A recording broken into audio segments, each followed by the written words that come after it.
Hello, everybody. Long time no see. I haven't been purposely neglecting the podcast. There's just been a lot going on in my world. We launched a Spanish newscast, and I've also been on the morning show, so Morning Reporter. We know that schedule is a little different, so I've been waking up at 2:45, or I'm not gonna lie, sometimes I'll snooze till 3, which I'm not supposed to, but I do sometimes. But yeah, so there's a lot going on. Now I'm trying to get back into my podcast and be consistent with it. And I'm so excited for the next guest that I have. So this is my first community member guest. She does so much for our community. She's involved in Unity Gardens. So I'm going to let her introduce herself. How are you today? I'm good. Thanks for having me. I'm very excited to be here. So I'm Selina Alcantar. I am the Outreach and Events Coordinator for Unity Gardens. We are a local nonprofit that aims to connect people to fresh food, nature, and each other. And the way we do that is by offering free pick gardens. So that is, we have a 7-acre main campus that is completely gardened, maintained, and grown by us for the community, so anyone can come pick for free. And then we have about 51 satellite gardens around South Bend and beyond that are completely community run and volunteer based for growing in separate little neighborhoods around South Bend. Let's just talk about Unity Gardens for a second. I'm not going to lie, I've been here for almost a year in September, and I didn't really know I've heard about Unity Gardens here and there, but I didn't really know much about it until recently, until me and you worked on a story together for the morning show, funny enough. And that's how we met. So I love the concept of it because you mentioned to me that anybody can come here. It's not just people that necessarily don't have food. Obviously, we want to serve those people the most, but it's basically for everyone in our community. So can you go into a little bit more detail? Yeah, I like to say that we don't care if you're coming to the garden because you haven't had a meal today or if because you forgot to pick up basil at the grocery store. Everyone is welcome at the garden because the garden serves so many different purposes for so many different people. It's not just a place to come get food. It's a place to come and experience nature. It's a place to come and meditate. It's a place to come and just enjoy watching other people conversating. You know, we have a garden guide program where we have people that are always there to help you, show you around the garden, show you where something is, how to pick it, because 9 times out of 10, that connection you make with someone is more impactful than the food that they're getting. That's beautiful. And I asked you this before, but I'm going to ask you again for someone who doesn't know. Do you guys require any type of, proof of need, or what do you guys ask for? No, so we consider it to be a dignified free food model. So that means that we aren't standing on the other side of the counter with a checklist of what income do you have, where do you live, are you in the right neighborhood. We just break down all those barriers and meet you where you're at. So we come to you in the garden as a friend, as someone who has a bag to help you carry your food or extra hands to help you pick, not as someone offering you this food. We don't give it to you. You come get it yourself, and we get to help you and just have a good day with you. And I think that's so beautiful because you guys are growing everything right there in the garden. Like, it doesn't get more fresh than that. Like, you know where it's coming from. You're picking it yourself. And I think that's just amazing. Can you talk about some of the items you can find at the garden? Yeah, right now we're coming into okra and tomato and pepper season. Zucchini and cucumber as well. That's really what's popping off. But we usually have greens for the majority of the summer because we do succession planting, so as soon as something gets ready to be pulled up, we plant it again and really utilize the space as best as we can because we want to grow as much as we can so as many people can come and get stuff. Perfect. And you guys also have a sharing shelf. So for someone who doesn't know what a sharing shelf is, can you explain that? Yeah, so we often have times where we might need to pick a bunch of stuff out of the, like I just said, for succession planting, where we need to clear the bed in order to plant it again so we can put the excess on our sharing shelf that is located on that main campus. And a lot of the satellites also have them. But also for people to come and bring their own abundance from their own home gardens or just their kitchens if they have extra canned goods. People will drop those things off. And it's always fun to post on Facebook like a full sharing shelf of tomatoes and peppers and cucumbers and have people be like, oh my God, I love those peppers. I haven't been able to grow them this year. Or, oh my gosh, thank goodness, my tomato plants are just not doing well and I needed some tomatoes. And I just want to mention that if you guys don't follow them on Facebook, please do so, especially if you want to know when when something's ready. I follow you guys on Facebook, and you guys are posting like every day, and you guys are letting us know, hey, there's tomatoes, there's this, there's that. So if you want to stay updated, make sure you follow them. Where can they find you guys? So on Facebook, we're Unity Gardens Inc. And then we have also an Instagram where we're just Unity Gardens. But those are the best places to be up to date. We also have a website that you can check, and that has so much information. But I just want to mention the name again, Unity Gardens. It really unites the community because, as you mentioned, these are people that are bringing their leftover items or whatever they want to share for the rest of the community. And you guys also have people having gardens in their own homes and welcoming their community into their homes. You guys started off just with this idea and location, and you thought you guys were going to be the only ones. And the community was like, how can we get involved? How can we help?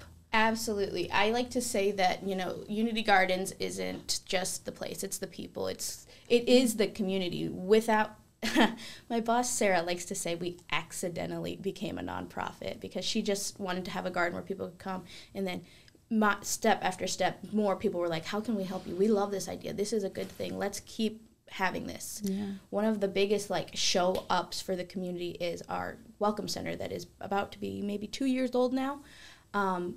It was a project that Sarah was working on funding, and she was getting the money, raising the funds. She bought the wood, she bought the steel, the metal sheeting and whatnot, and then COVID happened, and everything stopped. And it was just sitting there. And then finally, someone who came to visit the garden asked her, what is all that? And she said, oh, well, we were going to build this thing, and, we've been having a hard time getting it, finally built. Yeah. And he ended up being part of one of the unions. I think it was maybe the electrical union or the carpenters union. And he was like, let me take this to my boss, see what we can do.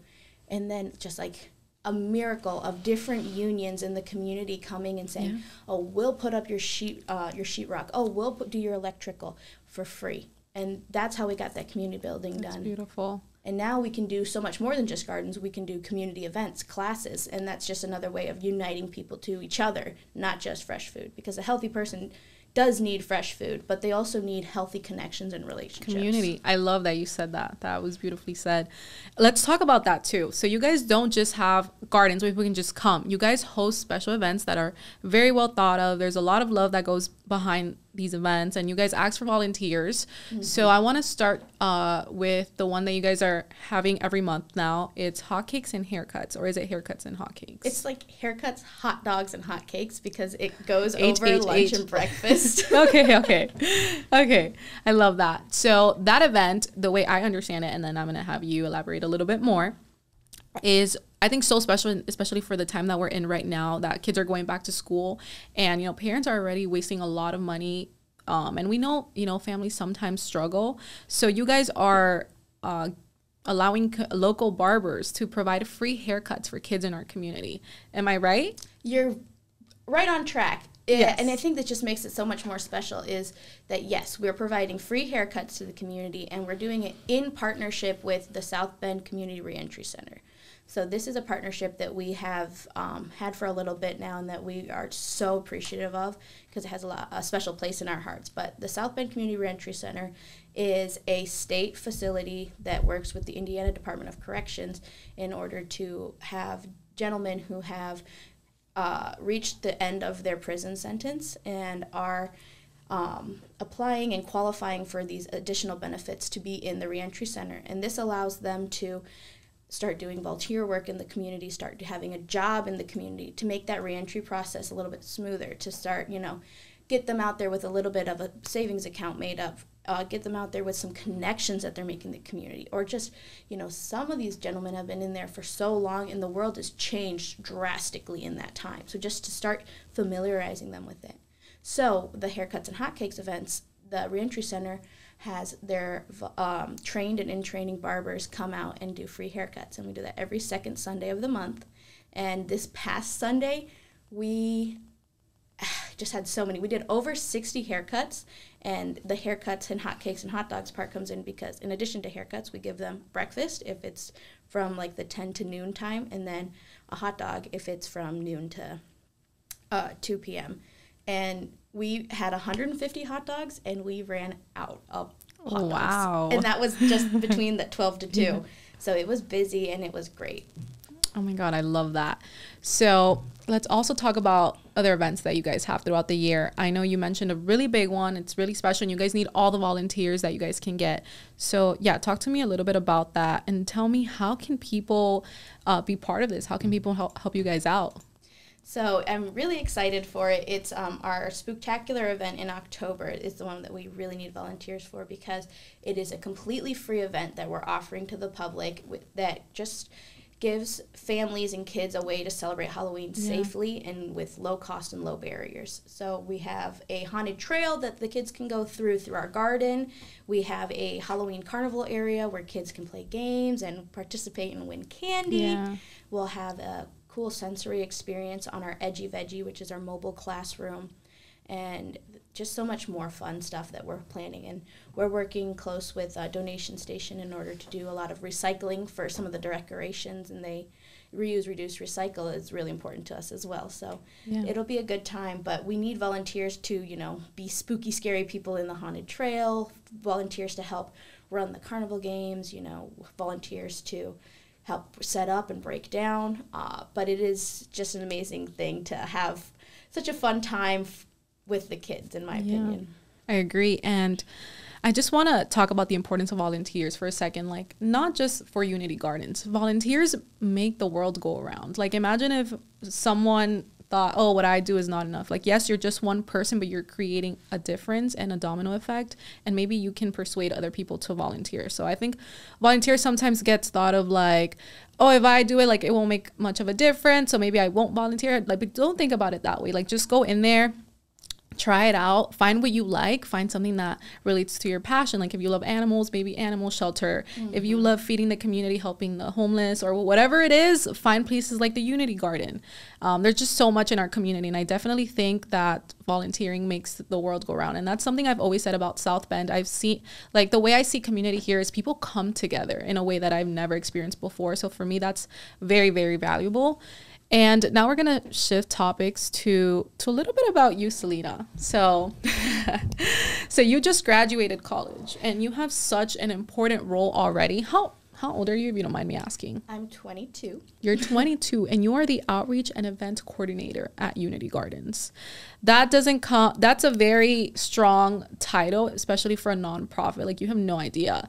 So tell me a little bit about when you graduated and how you ended up getting the job. So I graduated from St. Mary's College in South Bend, it's in Notre Dame, Indiana, but I consider it South Bend. And I also grew up in South Bend.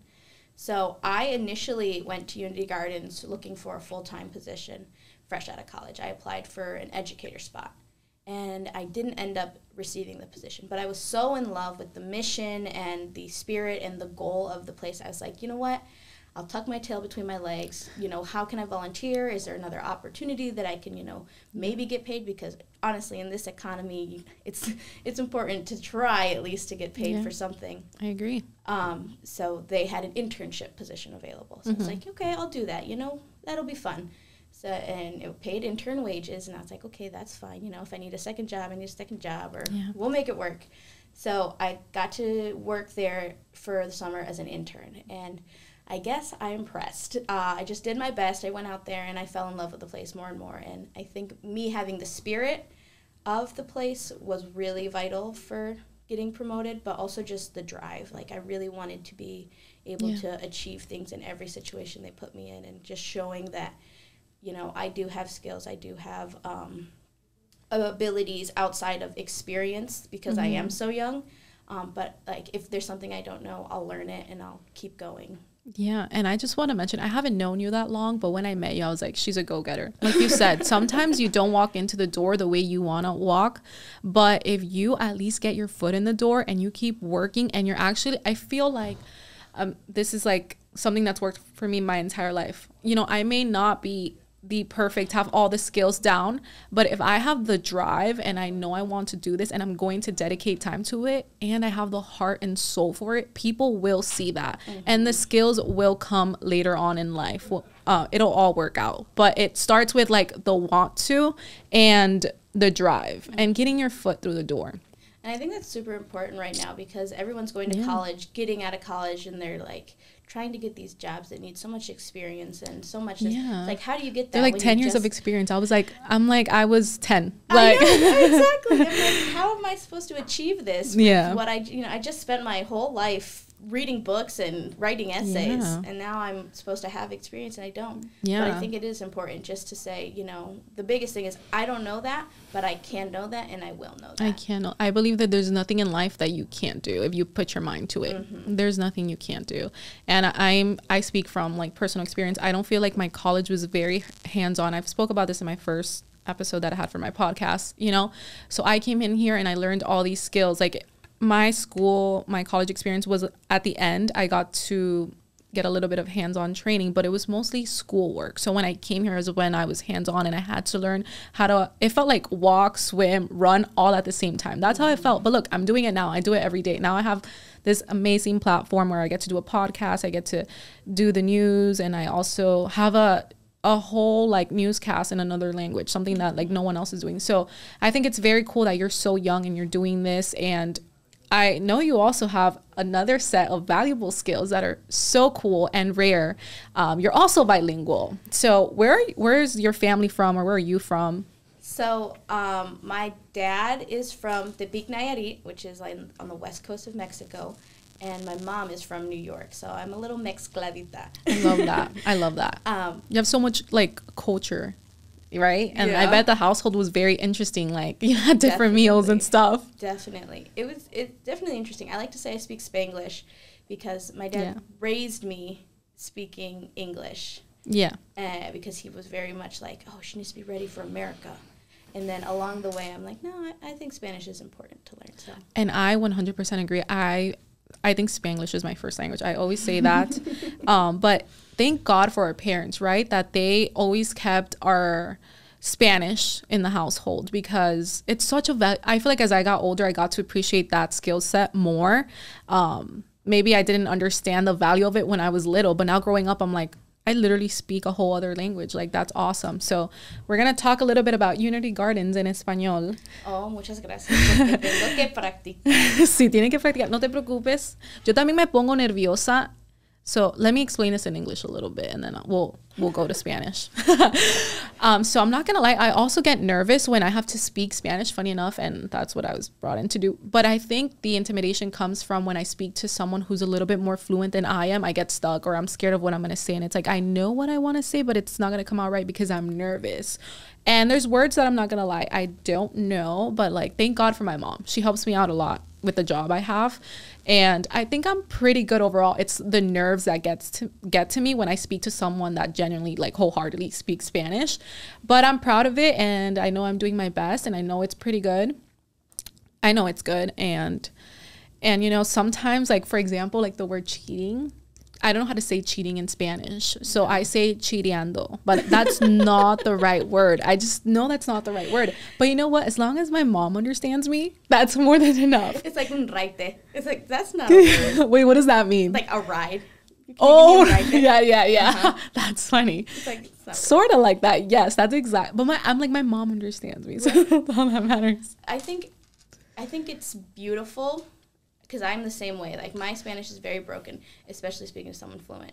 Pero yo creo que es algo muy maravilloso para dar una experiencia a personas que hablan español en un mundo, en situaciones donde ellos son las personas que no hablan el lenguaje de todos. Sí. Y porque cuando usted estás como olvidando palabras o no sabes cómo decir algo a ellos... Sí. Eso es la situación que ellos tienen cada día hablando inglés. Yeah. So, beautifully said. Le puedes dar un lugar de poder, Yo te entiendo, yeah. Sí. Y puedes hablar conmigo y nos vamos a entender. Aunque mi español no sea perfecto, nos vamos a entender y vamos a tener esa conversación. Y la cara de la gente cuando se dan cuenta que tú hablas español, especialmente para mí, es algo que yo he experimentado aquí mucho. Cuando hablo con alguien y me hablan en español y piensan que yo no voy a poder responder, o me preguntan, ¿tú sabes español? Y yo les contesto en español, la sonrisa de ellos, o relief. How do you say relief on their face? Like, como Hay como paz cuando, Paz. ella me va a poder entender. Sí. Sí, yo te entiendo con eso porque todo el tiempo en el jardín, cuando tenemos personas que hablan español y como yo te dije, tenemos los garden guides donde van a cada persona a preguntarles si necesitan ayuda, si quieren una bolsa y siempre sabes que no hablan inglés muy bien porque dicen, no, I'm good. Y después yo le digo en español, ¿segura? Porque yo te puedo ayudar. Y después esa sonrisa, esa paz. Dice, sí, hablas español.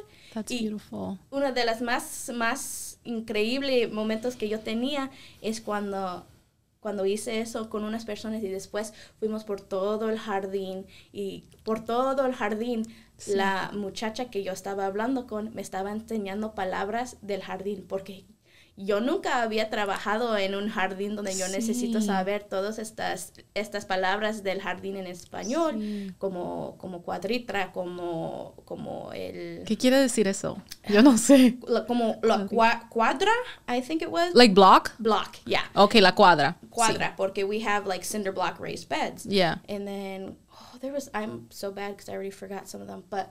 like with the wood, what was it? Madera. Sí. Wood, like a wood plank was... I don't know. It was hard. But you know what? I think that's beautiful. Creo que eso es hermoso porque tú les enseñas a ellos, pero ellos te están enseñando algo a ti también.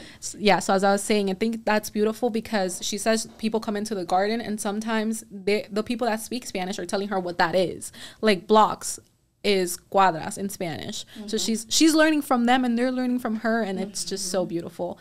Vamos a seguir hablando de Unity Gardens. Yo voy a explicar un poquito y tú me das los detalles después. Okay. Unity Gardens, yo hice una historia con Selina. Selina es, I don't know how to say outreach. Es como la persona que hace la conexión entre la comunidad y el jardín. Y también planea los eventos. Selina tiene 22 años y se acaba de graduar y tiene ese importante papel en Unity Gardens. Y Unity Gardens está localizado en South Bend, pero tienen muchos jardines en muchas partes de nuestra comunidad, de diferentes comunidades. Y Unity Gardens es un lugar donde plantan frutas, vegetales, flores, comida para nuestra comunidad y no tienes que pagar nada, es completamente gratis. Y la comunidad, si necesitas un tomate, tú puedes ir. Si se te olvida la lechuga cuando vas al supermercado, puedes ir. No quiere decir que siempre van a tener tomates y lechugas. Depende en the season. I don't know how to say that. Like en la temporada, si es temporada de tomates, si hay tomates, porque en veces la gente viene y los agarra y ya no hay más. Pero ellos siguen tratando de tener frutas y vegetales. Ese es el objetivo del jardín. Entonces, siento que es una iniciativa bien bella y no te voy a mentir, para mí personalmente, yo he querido ir al jardín, pero en veces me siento un poquito mal porque digo, yo no lo necesito, yo lo puedo comprar, pero tú me has dicho que ustedes no les importa si a alguien se le olvidó la lechuga. El jardín es para todo el mundo, no es solo para la gente que no puede comprar los alimentos, es para todo el mundo. Es un lugar donde la comunidad puede venir y disfrutar y reunirse. Pero I get guilt. So, like, that's why I've never been. Yo me siento un poquito mal solo de pensar de ir.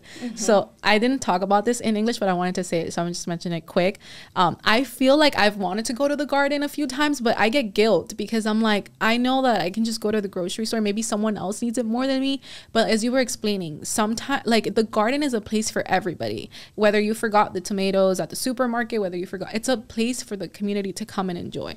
But I'm not going to lie, I feel guilty, so I haven't gone, but I think I'm gonna check it out, maybe take a few tomatoes if there's any. Definitely. So háblame de eso en español. Pues la realidad es otra cosa que es tan importante que queremos comunicar en Unity Gardens es que muchas personas no están conectados al lugar donde viene su comida. Había muchos niños en el pasado cuando teníamos garden camps y cosas así que creían que los green beans, que los frijoles verdes vienen en un lata. En un lata de la planta. Así vienen. So, sí.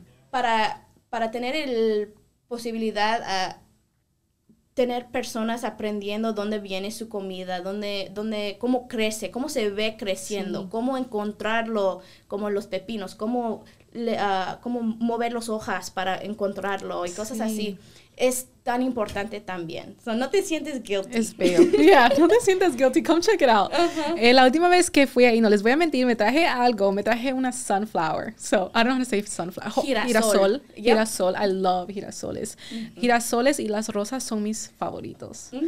So, last time I was at the Unity Garden, I actually did end up taking something with me. I took a sunflower, and I love sunflowers and roses. Those are my two favorite. And look how sweet Selina is. She came to film this podcast with me, and she brought me this. I love it so much. It's so funny because I've been taking care of the sunflower so good, but I noticed today it was kind of dying, and it's like she just knew because look at this, how cute. But ¿qué más? Dame un segundo. Y háblame un poquito de... Tú tienes 22 años. No sé si hemos hablado de esto en español, no creo, ¿verdad? Lo hablamos en inglés, que tú tienes 22 años y tienes una posición bien grande. ¿Cómo se siente y cómo lo lograste? Pues yo siento bien, ¿cómo se dice? Blessed. ¿Qué es eso? Bendecida. Bendecida. Porque es una posición que, como dijiste en inglés, una responsabilidad grande. Los eventos, las conexiones en la comunidad, yo tengo que hacer esos. Tengo que salir y conectar con personas y hacer todas estas cosas. Pero yo creo que lo que pasó es que apliqué por una posición en Unity Gardens que no fue lo que tengo ahorita. Fue para ser una maestra. Después no lo agarré, pero yo me encantaba todo que hicieron y su misión, cómo ayudaron las personas y cómo ayudaron la naturaleza, que yo dije, pues dame otra posición si lo tienes, si no voy a voluntar. Y después sí tenía una posición de intern. So yo fui, no gané mucho dinero como un intern, pero fue increíble a conectar con personas cada día, a salir en el jardín, a trabajar, a quitar las plantas que no fueron buenas, a hacer todas esas cosas. Cada día fue maravillosa. Y después yo creo que me vieron que yo tengo el corazón por ayudar personas, por conectar, por hacer eso. Y que yo tengo la habilidad de trabajar muy duro, a aprender cosas rápido, a planear, a poner cosas... la dedicación. La dedicación. Sí. Y por eso yo creo que me dieron la oportunidad a tomar esta posición. Y yo solo, ¿cómo se dice? Pido. Deseo. I hope. Yeah, deseo. Yo deseo que lo voy a hacer bien. Y tú lo estás haciendo muy bien.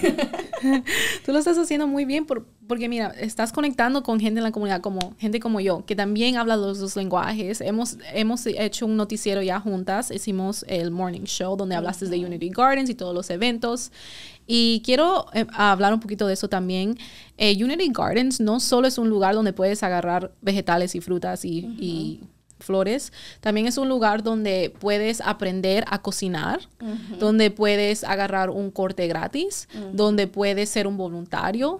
Es un lugar donde puedes hacer muchas cosas que no solo es bueno para ti, pero también es bueno para tu comunidad.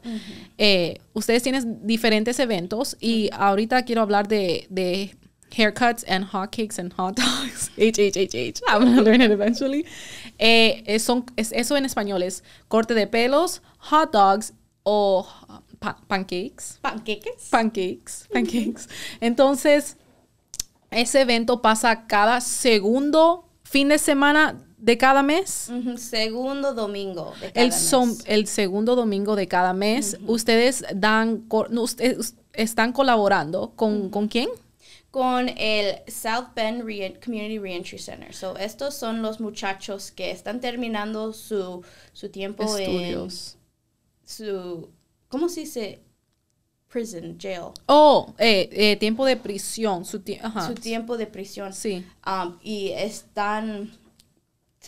como se están portando bien, se están haciendo buenas cosas allí y quieren darle un regalo o algo que, ¿cómo se dice? They earned.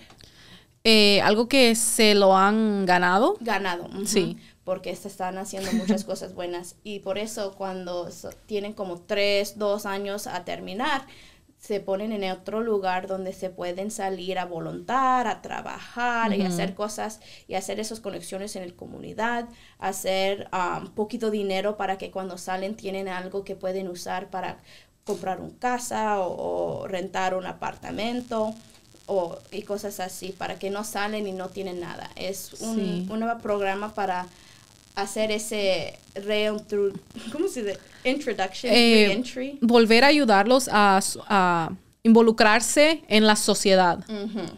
Exacto. Sí. Y yo, de verdad, esos muchachos dan su tiempo y dan estos cortes de pelo a los niños. ¿Solo a niños o niñas? Los muchachos del Reentry Center, la mayoría solo hacen niños, pero estamos trabajando de niños. Sí. Y pero estamos trabajando a tener unas cortes para niñas. Cortes para niñas, ok. Los muchachos sí pueden, pero no pueden hacer los estilos y todos los estilos que le gustan a las niñas, así como yo, me gustan mis layers. Ajá, exacto. Dicen, podemos cortar los split ends, pero tenemos miedo a hacer más. Sí. Pero sí, estamos en comunicación con otras personas para estar listos para la que viene en septiembre 8. Ok, qué bello. Entonces, ellos dan cortes cada segundo domingo de cada mes. Y si quieren más información de cuándo estos eventos están ocurriendo, a qué hora, dónde son, solo tienen que perseguir a Unity Gardens. Ellos están en Facebook y en Instagram. ¿Dónde te pueden encontrar en Facebook? En Facebook somos Unity Gardens Inc. And then en Instagram somos Unity Gardens. Ok, perfecto. Selina, te quiero agradecer mucho por estar conmigo en este episodio. Fue súper divertido y me encantó que nos ayudamos las dos en español. I know, es perfecto. Pero es la realidad de mucha gente en nuestra comunidad. Mucha gente, yo siento que también quizás hay más gente que es Spanglish que español o inglés. Tú cuando eres bilingüe es más eso. Yo creo también con la edad de nosotros, en nuestra generación, porque así crecimos en la casa aprendiendo español, pero también aprendiendo inglés y mezclando los dos. Es un orgullo y lo amo y yo sé que mi español va a mejorar, pero sé que es muy bueno. No me preocupo. Pero muchas gracias por estar conmigo. Thank you so much for joining me on this podcast. I really enjoyed talking to you and talking about everything that Unity Gardens does. It's really like has a special place in my heart. Like I hope every community has something like this. Like that's beautiful and incredible. And it's honestly a community effort. From the benches to whatever's planted, whatever you guys sell, the events you guys host, it's all a community effort. We do it because we help each other out, you know? So yeah, thank you so much for joining me, and I will see you guys in the next episode.